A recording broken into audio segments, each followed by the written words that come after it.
क्या उत्तराखंड में जो निराशा थी कई सालों की वो अब आशा में बदल रही है? क्या उत्तराखंड के जो बंजर खेत थे उनमें फिर से हरियाली लौटने की उम्मीदें बढ़ गई हैं? उत्तराखंड के पौड़ी गढ़वाल ज़िले में ऐसे बहुत से काश्तकार हैं जो नई तकनीक की तरफ बढ़ रहे हैं। वो सेब, कीवी, आड़ू, प्लम की तरफ, वो सब्जियों की तरफ, कैश क्रॉप की तरफ बढ़ रहे हैं और हम सभी के लिए एक उम्मीद की किरण पैदा कर रहे हैं। इसी उम्मीद की कहानी हम लेकर आ रहे हैं आपको। उत्तराखंड के जो पोखड़ा ब्लॉक है उसका जो वीणा मल्ली गांव है वहाँ से रोहन बिष्ट, जो पहले दिल्ली रहते थे, अपनी पुरखों की ज़मीन में लौटे और उसके बाद उन्होंने करीब 5 साल से संघर्ष करके एक जो एप्पल ऑर्चर्ड है वो तैयार किया है। मेहनत, लगन, जुनून के साथ साथ जो उनकी मेहनत और जो पैसा लगा उसके बाद धरातल पर एक सुखद तस्वीर दिखाई दे रही है। तो चलते हैं हम उस शख्स से मिलने, उसके गांव वीणा मल्ली।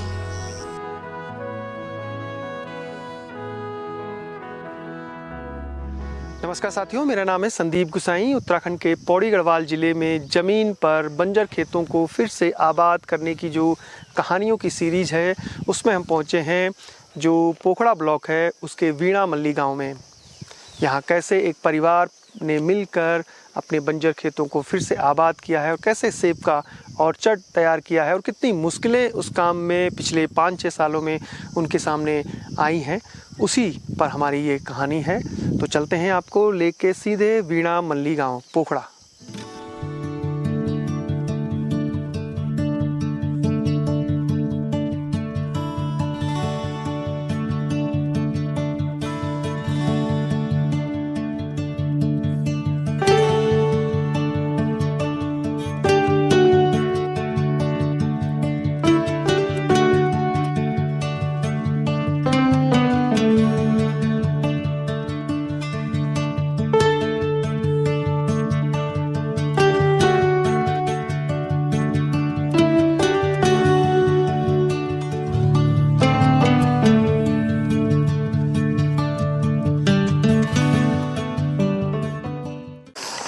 यहाँ से 12th पास करने के बाद हम मेडिकल लाइन का शुरुआत करना चाह रहे थे, लेकिन मेडिकल में सफलता मिली नहीं, कहीं नंबर आया नहीं।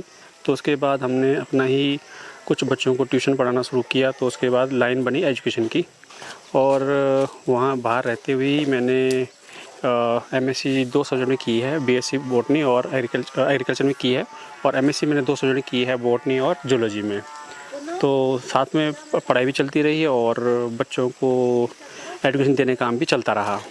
सब ठीक था। 2016-17 तक की जो अपनी इच्छा थी कि पहाड़ में जाके कुछ काम किया जाए, तो ये प्रबल होती रही। तो इस दौरान फिर धीरे धीरे करके हम लोग ये सोचते रहे कि इस पहाड़ को ज़्यादा समय दिया जाए गांव को। तो हमने इधर 2017 से आना ज़्यादा शुरू किया।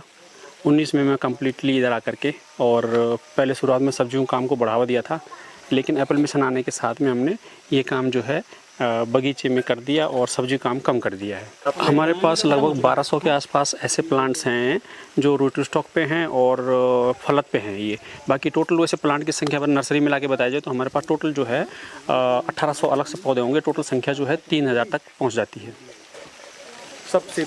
सब सेब की बात कर रहा हूँ। बाकी उसके हमारे पास प्लम भी है, प्लम की भी नर्सरी है। प्लम पे हमारे पास 20 पौधे होंगे। 20 हमारे पास जिसे बबू गोसा कहते हैं, नाशपाती, वो वाली हैं।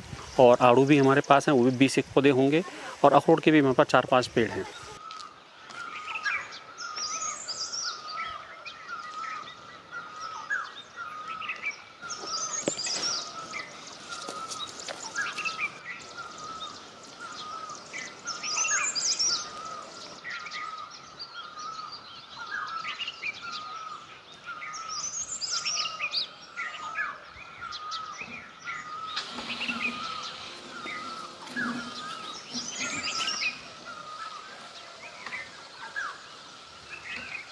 तो पूरा ये कौन सी प्रजाति है?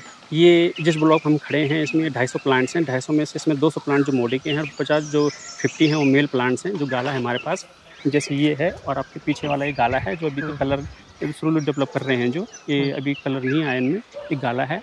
और बाकी जितने में कलर हो चुका है ये फ्रांस का एक वैरायटी स्टेन आता था मोडी करके, वो है ये। अच्छा, इसमें जो हाई डेंसिटी और रूट स्टॉक प्रजातियां हैं और जो सीडलिंग है उसमें अगर हम डिफरेंसेस करना चाहें, डिफरेंस क्या होता है, कैसे जो आम ग्राहक तो सेब पकड़ता है, सेब खाता जी, है। तो ये तो ज़्यादातर इसमें जो लाभ होता है वो किसान को होता है कि रूट स्टॉक में उसके पास अच्छी क्वालिटी बनेगी। फॉर एग्ज़ाम्पल इसमें हमारे पास 100 दाने लगे हैं और 10 ब्रांच हमारे पास और हर ब्रांच में 10-10 सेब लिए हैं। तो आशा करता है किसान कि 100 में से 95 फ्रूट्स उसको मीडियम या उससे लार्ज साइज़ का लार्ज साइज मिलेगा में। और सब में कलर बराबर आएगा और ऊपर से नीचे तक जहाँ भी उसको मेंटेन करना होता है, मेंटेन करना आसान होगा और उसके 100 के 95 फ्रूट जो भी ले रहा है वो 100 में से 95 एवरेज लेके चलता है तो उसको उसका पैसा मिलेगा। क्योंकि सीडलिंग में जो बड़े प्लांट हो जाते हैं उसमें ऊपर नेट लगने से कुछ पोर्शन खराब हो जाता है, कुछ चिड़ियाँ खराब कर देती है, कुछ ओला पड़ेगा तो ऊपर वाला खराब हो जाएगा, नीचे-नीचे ही कुछ परसेंट उसे मिलेगा। और सेकंडली उसको प्रूनिंग करने, ट्रेनिंग करने प्लस पुरान करने के लिए और नेट डालने काफ़ी हाइट में जाना पड़ेगा। इस प्रकार से उन्हें लेबर जो है वो थोड़ा-सा डिफ़िकल्ट पड़ रही थी, इसलिए कुछ लोग जो हैं रूट स्टॉक पे आ रहे हैं जिनमें बौने पौधे मिलेंगे और उनको मेंटेन करना आसान रहेगा। तो मतलब जो आप क्वालिटी उगा रहे हैं वो सही, उसके सही रेट मिलते हैं मार्केट में जब आप इसको सेल करते हैं तो? हाँ जी, मिलते हैं। अभी रेट क्या-क्या है यहाँ से जो आप सेल अभी करते हैं? 150 से और 250 के बीच में वैरी करता है। जो मैं गाला कह रहा था आपको उसमें यदि अच्छा साइज़ आ जाता है, तो उसमें आपको 250 तक भी मिल सकता है और उसमें कुछ कंडीशंस हैं जैसे कि वो मनुष्य को ही नहीं बल्कि वो बाकी जैसे चिड़िया है, ये चिड़िया बहुत पसंद करती है और हमारे यहाँ अंगार की समस्या है जिसे वेस्प कहते हैं, तो उसको भी बहुत पसंद आता है और चूहा भी जो है पेड़ पे चढ़ कर के खा लेता है। उसके जितना पसंद उसको मनुष्य करता है, उससे ज़्यादा और भी हैं, तो वो इसलिए नहीं। बचाना भी एक चैलेंज है किसान के लिए इस वैरायटी को। हुँ। अच्छा, रोहन जी, एक महत्वपूर्ण बात, आप जैसे बहुत सारे युवा पिछले 5-6 सालों में हम घूम रहे हैं, जी। सभी जगह। वो पहले महानगरों में थे और उनको अट्रैक्ट कर रहा है पहाड़, वो अपनी जड़ों से जुड़ रहे हैं। तो आप मानते हैं आने वाले समय में आप जैसे मतलब बहुत सारे रोहन दिखेंगे हमें अलग-अलग फ़ील्ड में इस एग्रीकल्चर, हॉर्टिकल्चर जी, क्षेत्र? हाँ, दिख सकते हैं और कुछ सोशल मीडिया की वजह से भी कुछ लोग ज़्यादा इंटरेस्ट दिखाते हैं। लेकिन जो भी हमें मिलते हैं, हम पहले कहते हैं कि आप एक प्रकार से पहले उन लोगों से कंसल्ट कर लें, जिन लोगों ने सेटअप किया है और उनके जो चैलेंजेज़ हैं, उनको देख लें पहले एक बार। और ऐसे ही एक हम भी प्रोवाइड कर रहे हैं कि पहले अपने आप में एक अपना कोई निश बनाने, अपना कोई ऑर्चर्ड सेटअप करने से पहले आप हमारे यहाँ पे आके विज़िट करें और हमारे साथ कुछ समय बिताएँ। चाहे 1 वीक हो, 1 मंथ हो या आप 6 मंथ हो, जितना समय लेना चाहें आप ले सकते हैं यहाँ पे। ये एक प्रकार से वर्क एंड ट्रेनिंग का रहेगा। हुँ। तो यहाँ पे आप आकर ये चीज़ फ़ील कर सकते हैं कि कितना टफ़ है। आफ्टर दैट उसके बाद आप डिसाइड कर सकते हैं कि आपके लिए कितना सूट करेगा, कितना नहीं करेगा। बिल्कुल, ये सही बात है। ऐसा आमतौर पर हो ही जाता है क्योंकि इसलिए मैं कह रहा हूँ कि जो पहले सेटअप हैं ऑर्चर्ड्स, उनमें यदि वो लोग समय बिताएँ, तो उनको इस चीज़ का जो आने वाले समय में हानि हो सकती है, उससे वो बच सकते हैं। पेशेंस बहुत है। पेशेंस हाँ, ये वहाँ पे आते हैं और हमारे साथ रहते हैं तो समझ जाएँगे कि यह व्यक्ति जो है सुबह बंदर, लंगूर के और चिड़ियाओं के जागने के पहले अपनी रोटी खा कर के बगीचे में आ जाता है। और शाम को जब तक ये चले नहीं जाएँ उसके बाद मेरे चैलेंज और आता है इस समय जो होता है इसमें बीटल्स आते हैं, तो वो सबके जाने के बाद आते हैं 7:25 का टाइम होता है उनका 7:25 पे आते हैं वो, तो हमको उनको भी निपटा के तब जाके घर जाना है खाना खाने के लिए। तो ये चैलेंज भी सोचने पड़ेंगे तभी होगा जब वो फार्म पे आकर के ये चीज़ देखेंगे कि सेब के साथ क्या समस्या है। ये सेब के साथ नहीं है, कीवी के साथ भले ही नहीं होगी, लेकिन प्लम और आड़ू के साथ भी है। कई किसानों को तो अभी तक ये पता नहीं कि पत्तियाँ कौन खा जा रहा है क्योंकि दिन के टाइम पे तो बगीचे में हैं, हाँ, लेकिन रात को शाम नहीं। जब वो घर चले जा रहे हैं उसके बाद खा रहे हैं, तो ग्रुप में ऐसा देखने को मिलता है कि पत्तियाँ साफ़ हो चुकी हैं। उसके लिए वो जो जिसे जापानी बीटल या और नाम से जानते हैं, उसका टाइम यही होता है और उसपे कोई इंसेक्टिसाइड वैसे काम करता भी नहीं है, सिवाय 2-3 के अलावा।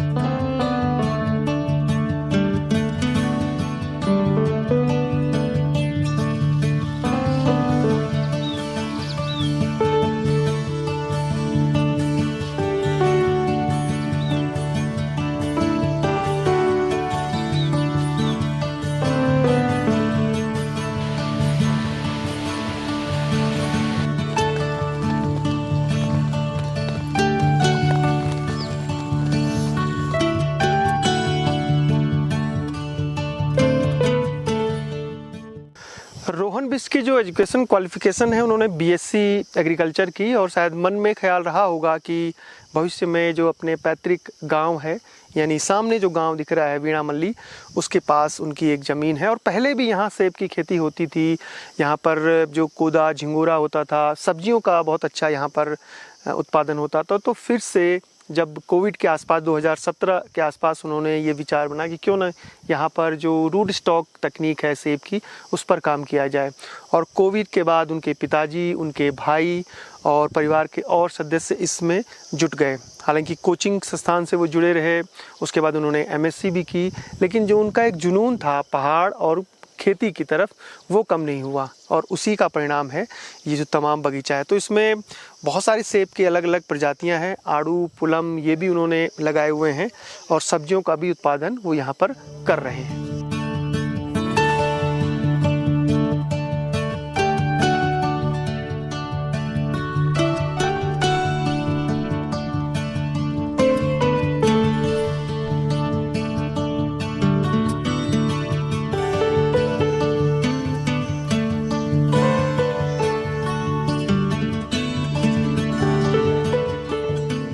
इकोनॉमी तैयार हो सकती है बशर्ते कि पहला वो लोग आएँ जिनको थोड़ा सा ज्ञान है या कंसल्टेंसी वो पेड करके ये काम शुरू करें। यदि कंसल्टेंसी पे करके लेते हैं तो वो उनसे गलतियां नहीं होंगी, वो अपने काम में इस प्रकार से आगे बढ़ सकते हैं कि उसमें गलतियां कम से कम निकलेंगी और उनको जल्दी जल्दी कुछ आता हुआ दिखाई देगा कि हमारे पास जो हमने रकम लगाई उसका कुछ प्रतिशत वापस आ रहा है।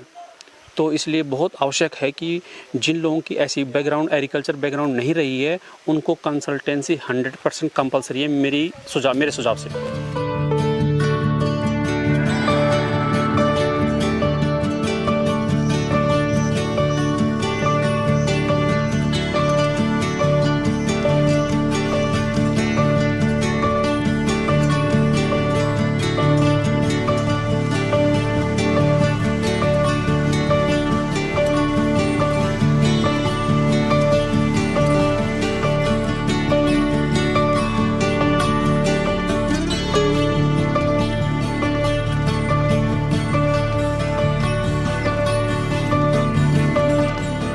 जो काम ये रोहन भाई यहाँ पे कर रहे हैं काफ़ी प्रेरणादायक काम है, लेकिन जो इन्होंने जो चैलेंजेस वगैरह फेस करे हैं या फिर कर रहे हैं डे टू डे लाइफ में, उसको देख के एक मतलब अनिश्चितता का भाव रहता है दिमाग में कि ये सफल हो पाएगा नहीं हो पाएगा, या इनके साथ जुड़ें या ना जुड़ें। अगर इन सब के बीच अगर गवर्नमेंट का सपोर्ट प्रॉपर हो, एक सप्लाई चेन वगैरह हो, तो ये कारगर साबित हो सकता है इस क्षेत्र में। मेहनत बहुत मेहनत है इसमें, क्योंकि मेहनत आपको जड़ से जुड़ना पड़ेगा इसमें। ये नहीं है कि आपने आज शुरू करा एकदम से महीने 2 महीने साल बाद प्रॉफिट आना चालू हो गया। आपको इसमें कंप्लीट डेडिकेशन करनी पड़ेगी, इन्वॉल्व होना पड़ेगा, तो धीरे धीरे आपको इसमें सफलता मिलेगी।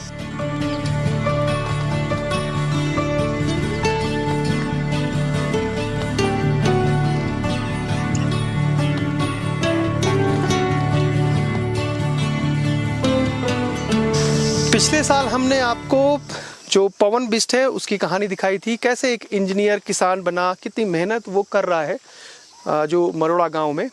और अभी रोहन बिष्ट हैं और ऐसे युवा जब खेती बाड़ी पूरी तकनीक के साथ इस मैदान में आ रहे हैं, हालांकि चुनौतियां उनको हो रही हैं, लेकिन फिर भी वो नेचर है, जो बेमौसम बरसात है, जंगली जानवर हैं, इन सब से संघर्ष करते हुए वो ज़मीन पर काम करके दिखा भी रहे हैं। इस पूरे ऑर्चर्ड में करीब लगभग 3000 एप्पल की अलग अलग प्रजातियों के पेड़ हैं जो फल दे रहे हैं। अभी जो उन्होंने इसमें पूरा कैपिटल लगाया, जो पूंजी अपनी लगाई, अपनी मेहनत, अपने परिवार की मेहनत लगाई है, अभी उसका जो रिटर्न है वो आना बाकी है। लेकिन भविष्य में धीरे धीरे जब ये पेड़ और ज़्यादा फल देंगे और उसके बाद जब वो बाई प्रोडक्ट की तरफ बढ़ेंगे, क्योंकि एक किसान बहुत कुछ सोच रहा है, जब वो जो पढ़ा लिखा किसान है, क्योंकि सेब को बेचने के बाद अगर वो बाई प्रोडक्ट भी बनाता है, अगर वो उसको मार्केट में ना ले जाके बाई प्रोडक्ट बनाता है, सेब है, आड़ू, पुलम, कीवी, इनके, तो उसमें और ज़्यादा फ़ायदा है। अब उनकी अपनी प्लानिंग है भविष्य में किस तरीके से वो इस ऑर्चर्ड को किस तरह एग्रो टूरिज्म की तरफ भी बढ़ाएंगे। और समय समय पर जब हम इन कहानियों को आपको दिखा रहे हैं तो हम ये भी कोशिश कर रहे हैं कि 2-3 साल बाद फिर से उन किसानों के पास जाएं कि उनकी जो संघर्ष है वो कितना आगे बढ़ा है, कितना उन्होंने मेहनत किया है, क्या उनके पास दिक्कतें आ रही हैं, ताकि सरकार को भी पता चले, जो बड़े लार्ज स्केल पर ये मैसेज दे रही है कि उत्तराखंड में एप्पल मिशन बहुत तेज़ी से फैल रहा है, कीवी मिशन बहुत तेज़ी से फैल रहा है, लेकिन वाकई में जो किसान है, जो काश्तकार है, जो ज़मीन पे रह के काम कर रहा है, उनकी दिक्कतें और परेशानियां भी बहुत कुछ हैं जिसको सरकार कई बार एड्रेस नहीं कर पाती है।